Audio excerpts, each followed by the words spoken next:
Joffee Dilgaasa.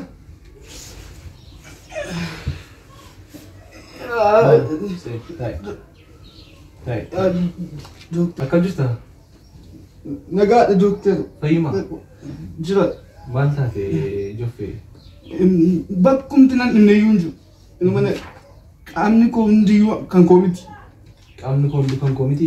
Amma kan koo miti. Dura kan koo ture garuu amma yeroo muraasaa asitti kan koo ta'uu dhiiseera kan koo miti. Tokkoyyuu natti hin jiru.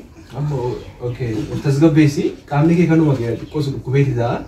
Mee akkam si godha? Buusaatti inuma na kukkuta. Buusaan si kukkuta? Buusaa inuma na kukkuta. Kukkutee lafa bakka biraa kaa'eera. Natti hin jiru hundi isaa. Amma ofumaan walitti qabee deema malee natti hin jiru. Okay. Yoomsi jalqabe wanti kun? Ayyaana irratti na jalqabe. Kaleessuma galgala. Okay. Kaleessuma galgala na jalqabe. Wanta addaa wanta nyaatti qabda? Isuman dur nyaate garuu numan baay'isee fakkaata malee tuma daddabalatee waamichuman dhadhaqee achumaan waan tokko fudhadhee. Waan tokko yoo jirtu waan akkamii fudhadhee? Hiriyootuma wajjin baanee waama tokko jennee bas. Waan tokkoon sun maali meestii? Waan tokko waan baay'eedha. Dooktar maal isinii galaan? Okay. Beektu. Okay. Isuma fudhanne. Kan biraa wanta addaa nyaata addaa kan kanaan dura nyaanne waan nyaatti qabda? Nyaata addaa nyaattitta? Nyaata addaa nyaanne garuu erga na dhukkubee torbee darbe keessa qoricha tokko naa kennaniiru. Qoricha akkamii fudhatte? Ofii kee fudhatte moo mana yaalaatti hin fudhatte? Anumatu naa kennan. Eessaa bitte qorichicha? Dunkaana qorichaa Mustafaatiin bitadhe. Kan Mustafaatiin bitte? Maqaa qorichaa bitta yaalattaa? Parastaamolii mataan xiqqoo yoo dhukkubu narraa salphise dhiin. Okay, parastaamolii fudhatte? Okay, firee tokko moo firee lama fudhatte? Tokkuman fudhadhe. Okay, lama garaas kaasaa? Garaa hin kaasee. Okay, leeyidaa yookiin immoo inni qaamaa olaanaa qabdaa tokkosaatii? Amma isa kana baay'ee isaa ofirratti beekan guutummaa qaama kooti waan na dhukkubaa jiruuf ofirratti argaan jiru baay'inaan. Akkasii? Okay. Kan biraa joonjiin mataa dhukkubbiin kan biraa wanta akkasitti dhaga'ama? Waan hundi nan dhukkubne iyyuu hin jiru dooktara kiyya. Maal jedheen isinitti mad? Waan hundi nan dhukkubne iyyuu hin jiru. Tole, si dhiisaaf ishee si laallaa yaaliiwwan qorannoowwan muraasa wanta siif goonu jira qorannoowwan sanneen sana raawwachuu qabda. Meeshaa akka keessa qabne.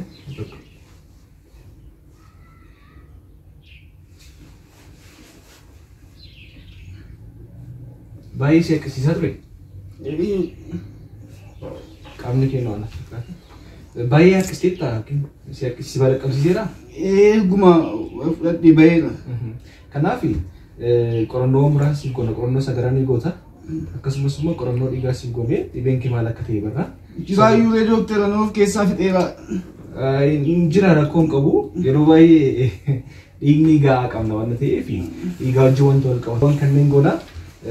Isuma kaleessaallee mana fincaanii keessa barbaanne malee waan bu'uun fakkaatu natti. Inni kaleessaa osoo hin taane ammuma wayyaa wantoota immoo qorannoowwan kanneen gochuu waan qabnuuf.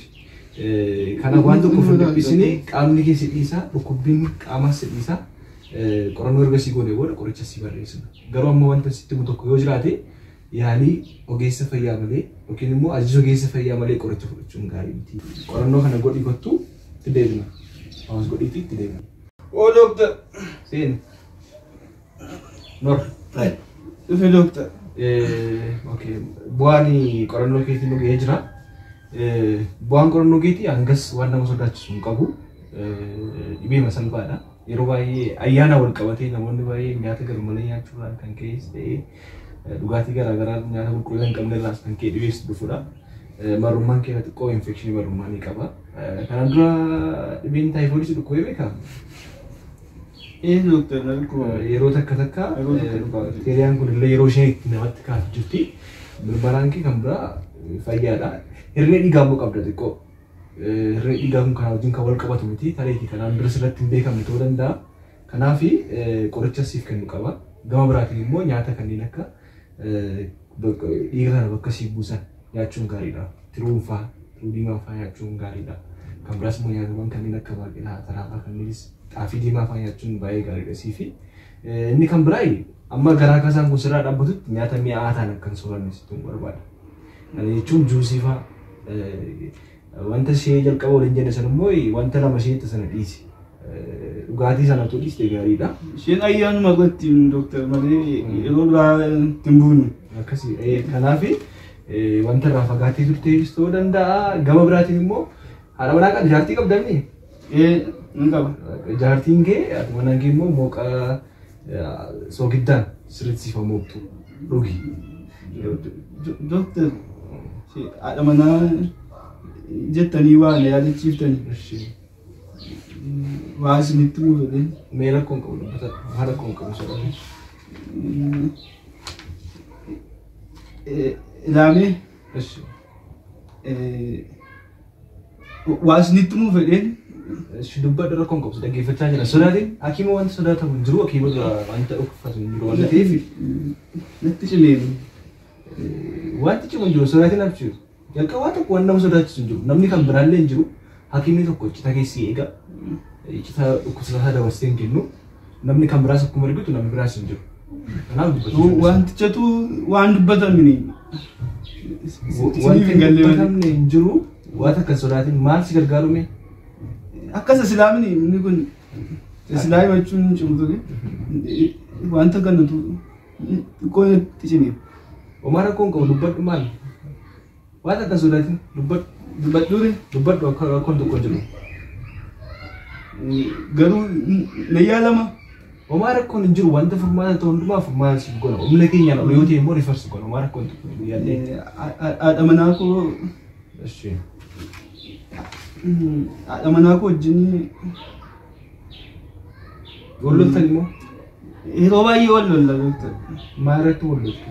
Jechuun wanta lamaan keessan haasoftanii furuu dandeessan taana yookiin immoo wanta isin gargaaru jaalladha rakkoon qabu gama fayyaatti isin gargaaru. Achi miti haasofnee miti. Anuma bira dooktar. Mee rakkoo maaliif jedhame? Hin qabu. Qaama saalaa keetu siif hin qabu? Dooktar. Yoomsi jalqabe wanti kun? Yoomatti jalqabe moo dirree akkasuma? Dura akkasitti garuu amma waggaa sadii asitti na jalqabe. Erga waggaa sadiitti as baay'ee na rakkisa. Waan jenne dhanne himannus dhabnee dhiifne anis sodaadhee man dhiise. Har'ayyuu kunoo sodaachaa man isinitti madde dooktar.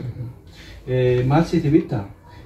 Kana dura dhibeen biraas nurra ga'ee jira kuftee beektaa yookiin immoo gidduu kana wanti si dhiphisu dhiphina fa'aa yookiin immoo hojii boqonnaa kan qabdu. Hojiinis natti baay'ata. Dhiphinni kunis inuma jira dooktar. Dhala qabdu? Dhala tokko qabna ture dura amma erga kun dhufee garuu isheen hin godhanne itti aanee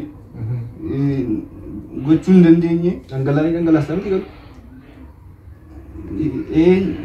Akkasumas miti garuu.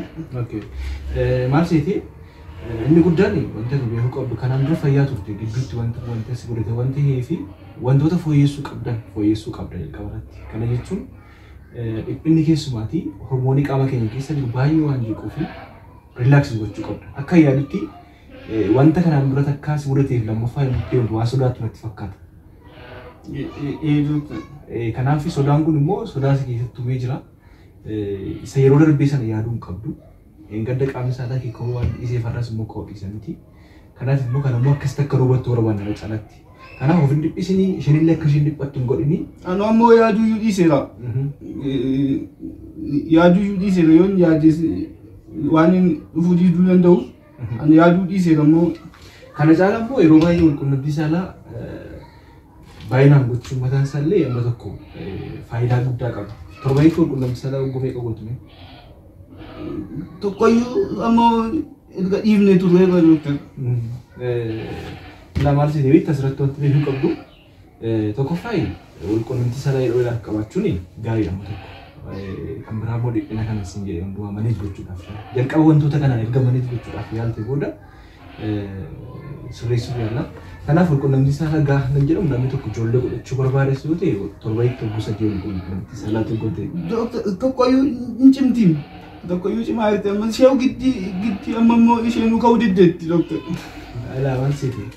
Torbanti buusa deemee naagala amma kan sibisaa ruusiin inni guddaan dhiibbira.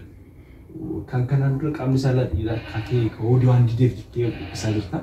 Akkas gochuun qabu. Jalqabaa of amansiisuu qabda. Ati fayyaa guutuu qabda. Galee haala mansin jedhee kanaan deemaati yoo gidduutti impruumentiin dhibee yookiin immoo sinitti fooyyee hojjetee wanti kun jijjiirama dhibne dhuftee ilaaluu dandeessu. Wanti sisii kun qabu. Gorsa bal'aa lamaan keessanii faadha manaa kee qabattee dhufta. Lamaan keessanii gorsa bal'aa siif laachuu dandeenya. Garuu immoo jabaadha sodaatiin haadha manaa keessa mansiisi. Ati manaan keessa waan jibbu natti fakkaatu kana haala kanaan itti deemi. Wanta yoo gaarii daamduutti sila. Kanaaf waan tokko sodaatiin fayyaadha dhibee tokko hin qabdu. Kanaaf inni keenya guddaan eessadha dhiphina sammuuti. Dhiphinni sammuu immoo dhibee garaagaraa nama saaxiluu danda'a. Waan ta'eef kaleessa waan ta'eef har'a ta'a jettee yaadni wanti kaleessa raawwate har'a raawwachuu dhiisuu danda'a. Dhalli namaa kamiyyuu sadarkaa kana hundumaa keessa ni dabarsa. Fakkeenyaaf haadha manaa fi abbaa manaa gidduutti walii galtee yookiin immoo dhiphinni stress hin jiraannaani rakkoo kana nama saaxiluu danda'a. Kanaaf haala mansin jedhee fayyadamii qoricha immoo dhukkuba keetiif qoricha sibiilaadhaa qoricha san godhattee mana yaalaa irraa dhufettee sirriitti liqimsuu qabda ishee. Addaan hin guutin yeroo baay'ee namoonni keenya guyyaa lama sadii isinitti fooyyessee naan qoricha fudhachuu dhiiftu. Anumaa fayyisu malee dooktar rakkoon qabu. Nan liqimsa.